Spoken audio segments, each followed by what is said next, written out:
It's just that these valuations are too high, which means it doesn't take much in the way of any adverse news to cause it to roll over. What was the adverse news in the opening months of 2000? Does anybody really remember what was happening? The Fed wasn't raising rates anymore. What was happening? God forbid Cisco misses by a penny and things start to roll over. It will not take much, I don't think, to cause this thing to roll over. And that's my big concern, is that will have a detrimental impact on consumer spending at the high end, which has been the only bullish component of the household expenditure picture in 2025. So what do you say if we do get a significant bear market in 2026? How do you position? You've mentioned you're quite bullish government bonds. I think you mentioned consumer staples have underperformed. I'm assuming that you think they're going to potentially do well in that scenario. What else do you think? Look, consumer staples along with REITs, I think are the only two sectors that are down year to date. And I'm a contrarian thinker, and I like owning what's unloved and underowned. Consumer staples, by the way, if the Supreme Court rules against the Trump tariffs, and again, it's not a sure thing, but I think there's a high odds that will happen. Consumer staples, which have been hurt by the tariffs, will rip. You may be able to make your whole year as an equity market participant just being long what's hurt you the most this year, because I think that will be like a coiled spring. So consumer staples on my radar screen. Energy is on my radar screen, another beaten down sector. But I'm impressed that in the face of adverse news, the oil price has started to bottom out, and the E&P stocks are basically priced for oil where it is right now. So getting to warm up to energy. I've been long utilities, I've been long pipelines, I've been long global aerospace defense. I think that you want to be very thematic. I would not be buying the indices. I'm not a perma bear. Okay, people, maybe I'm a teddy bear, not a perma bear. There's slices of the market I like. I just don't like the whole market. God forbid if you tell people you don't like the whole market, oh, the guy's so bearish. No, there's parts that I like. I think that Asia has been a long position for us, and remains that way. Now, of course, if the U.S. market goes down, everything is correlated, but you'll be hurt less in Asia, where the multiples are so much better. Let me tell you something, okay? I keep on hearing about China's uninvestable. China's uninvestable. Well, really? You can't go and buy the Shanghai index? It's uninvestable. It's outperformed the S&P 500 this year. And the Chinese stock market trades at an 11 forward multiple. Now you'll come back and say, well, excess capacity and still working through the property mess from the past several years. That's fine. At 11 multiple, all the bad news is priced in. You're at an 11 multiple. You're less than half the S&P 500 multiple in China. That's pretty incredible. I mean, that's basically the multiple you had in the fall of 1982, when it was the biggest buy for the next 20 years. And China is the biggest component of the MSCI Asia Pac, so ex-Japan. So that looks pretty attractive to me. There's places I think you just have to be. 2026 will not be a year of buying the indices. It'll be a year of being thematic and creative, and drilling down to areas of the market that you like, and leaving behind the things that you don't like, which means that you don't buy the S&P 500 and you don't buy the QQQs. One of the things that I've been advocating is to embark on long-short strategies that work well after the bubble bursts.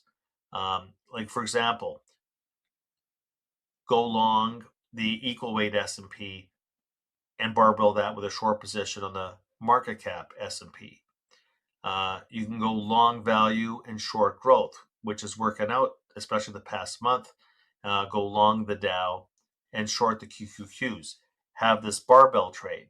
You can go in the currency markets. You can go long the Swiss franc or go long the Japanese yen, classic defensive currencies, and short the cyclical currencies like the New Zealand or the Australian dollar. So I think there's ways that you can actually embark on these long-short strategies within your portfolio. I think probably my favorite one would just be, because as the market will broaden out, and it has broadened out, and as it broadens out, even if the market goes down, it'll be the high-flying growth stocks like we've been seeing already that will go down the most. to be going long the equal weight and shorting the cap weight against that. I think that's a great strategy.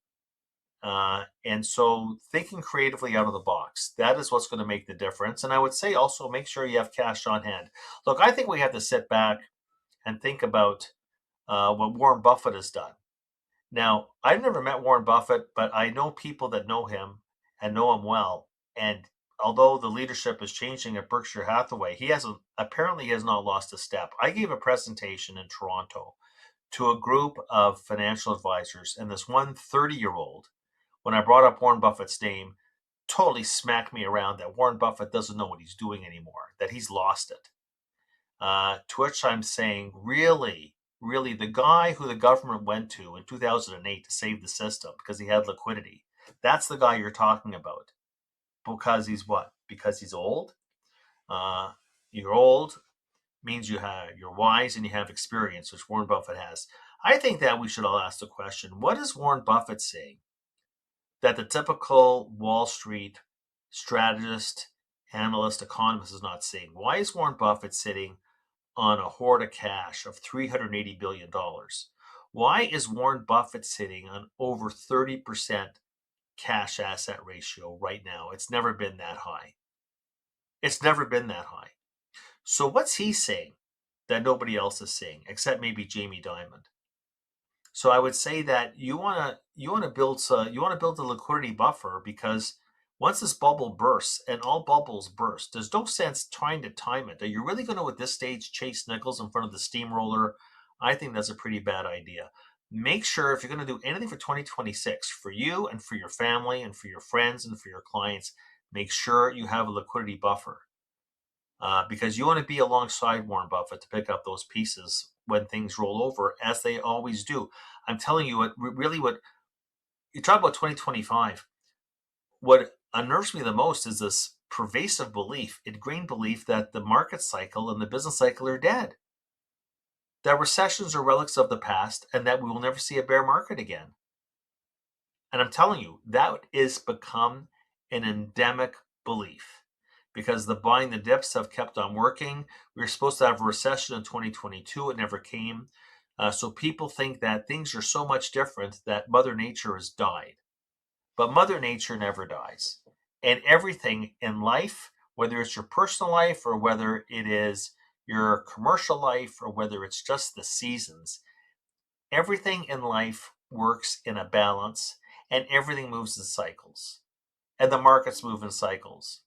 And that's where I come out of it. The problem, if you're asking me about the economy, if I have a bearish view on the stock market next year, which I do, I don't think it's a radical bearish view, but the risk is that will precipitate a second round impact, because it will mean that not only does the multiple compress, but we also get the earnings recession. Let's see how things shape up 12 months from now. But that's my biggest concern.